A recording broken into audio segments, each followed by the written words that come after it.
What's up, everybody? Welcome back to Nobody Asked But. I'm your host, Tarek Bryant, and you better grab a snack because this one's gonna be good. Nobody asked you, bold boy. Man, you came back. You came back. Look at that, man. Thank you. On this channel, we talk about films, or I talk about films. We all talk about films. The ones that are forgotten. The films that are in the past tell different stories and tell different lessons than the ones today. Anyway, I'm going off into the weeds, as people like to say. So before I get into this film, I want to start off by talking about the director. Hi, my name is Denis Villeneuve. Also, the cinematographer as well, Roger A. Deakins. These two made me believe again that movies can be pieces of art. They separate themselves from cookie cutter productions that are basically seem like they're on conveyor belts, are created to destroy hopes and dreams. His films breathed originality for the beautiful use of the canvas. I mean, just look at these landscapes. They're not afraid to show us the full scale, the use of the production company when it comes to colors of what we, the audience, are getting ourselves into. The movie that we're going to be talking about today is Prisoners. We're not gonna help Keller, but we won't stop him either. Let him do what he needs to. Where's my daughter? I love this movie. It's a fantastic movie. This is the first film that I watched that introduced me to Denis Villeneuve. It follows a kidnapping. A father is pushed to the edge to locate two children, along with a passionate detective played by Jake Gyllenhaal, my dude. These two use their own methods to get answers and find the children before it's too late. So it's a ticking time bomb because we're racing against the clock. And he ran, right? They said he tried to run away. Why would he run? I've just spent 10 hours questioning this boy, okay? I hear what you're saying. And so you have Hugh Jackman's character. His acting in this movie, we're gonna talk about it. And both of them, we're just gonna focus on Jake and Hugh Jackman's, the two protagonists. Dude, because it's a sensitive topic, like child abduction. I literally remember there was a week, 2 months ago, there was consecutive days of Amber Alerts going off on my phone. And I thought, this is ridiculous. This is ridiculous, man. These poor babies out there. You pray for them, man, because like you just hope that these poor kids get home safely. It's traumatizing for a family. You see what it's like for a family to go through this, and the turbulence and the emotional abuse, how far someone is willing to go when it doesn't seem like justice is coming fast enough. The police said they're letting him go today. What you doing? Tell me! Oh, no! All right, let's focus on the two protagonists. Let's start off with the homie Hugh Jackman. To be honest, there isn't many Hugh Jackman films in which he's not an X-Man. Actually, I take that back. There's Prestige. There's Australia. Okay, I take it back. But you notice that the movies where there isn't adamantium are the ones where he really shines. Unless it's Logan. Logan, whoa, I gotta do one on that one. Taking you. Don't hit me! Don't hit me! In Prisoners, we see a Hugh Jackman who is constantly teetering on the brink of emotional breakdown, but is constantly fighting back those emotions to be the rock his family needs. I can only imagine, as a dad, I got anxiety watching this movie again because, like I said, when I saw it the first time, I didn't have a son. So that anxiety that he's feeling, that heartbreak, that I can relate to it, bro, because it's like, oh, God forbid, man, God forbid. This is what I'm gonna need you to do for me. I need you to calm down. I'm sorry. Please listen to me for a second. He believes his strong faith is what's keeping him from cracking, man, emotionally, mentally, and physically. You can understand. He's like, I'm sorry, dude. I'm sorry, but it's like, man, like nothing's getting done quickly. We don't learn too much about Detective Loki other than little clues that, again, are brilliant in the visual storytelling of this movie. We put pieces together. That's what you try to do. Because, again, you don't get any type of synopsis on who Detective Loki is other than what the camera shows you. So we get tattoos, we get little character details that Gyllenhaal puts in himself. That's why, dude, Jake Gyllenhaal is such an underrated actor. Was it a special day? You plan on taking 2 little girls? No. He really crafts his character. In this one, he adds a twitch to Detective Loki, symbolizing distress and I'm sure all the baggage that he brought previously to him becoming a cop. Your police captain told me that you've solved every case that you've ever been assigned. Is that right?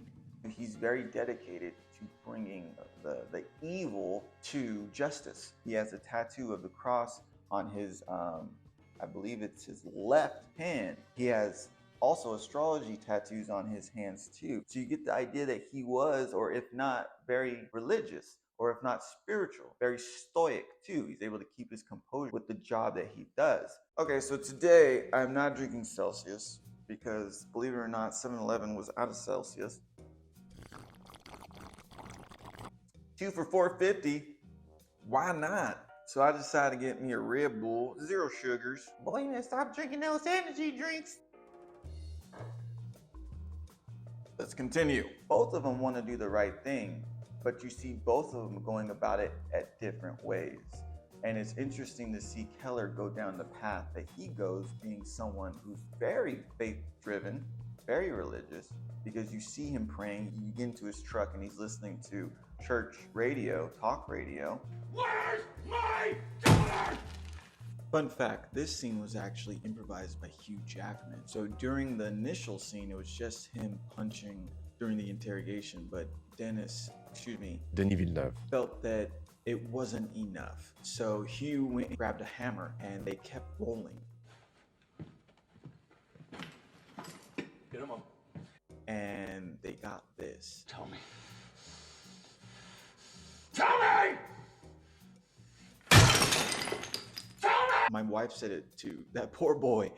But the fact that he managed to keep his composure and Terrence Howard managed to keep his composure. Props to Paul Dano for just staying in character and for Hugh just using that ferocity that we know him for to bring this scene to such an epic climax. Because it's not like he wants to hurt him. He just wants to know where the heck his daughter is. And he's not telling him. It's brilliant writing. It's brilliant writing in the sense of putting two heroes together. And you're just like, well, do I agree with him? But he is taking a long time, but he is finding more information.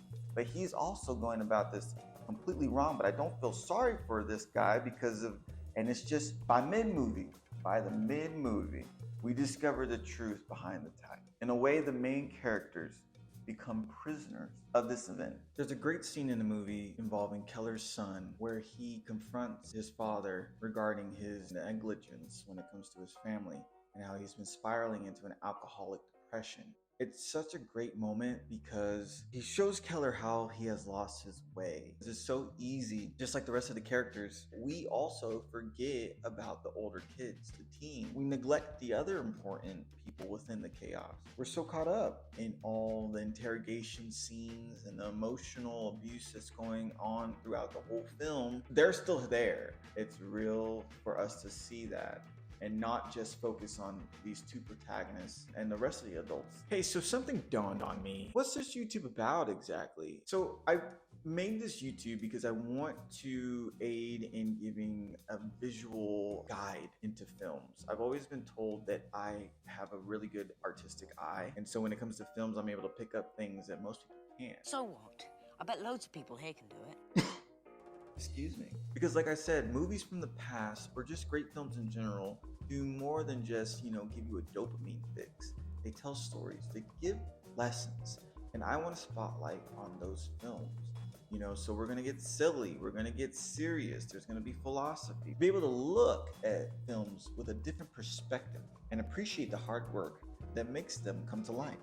This is what this channel is about. Nobody asked but. Hopefully you have already liked this video, bruh, and then subscribe, dude, so that way we can stay connected, and share it too, because we got to get other people on board with this, because there's movies out there that need to be shared in the light.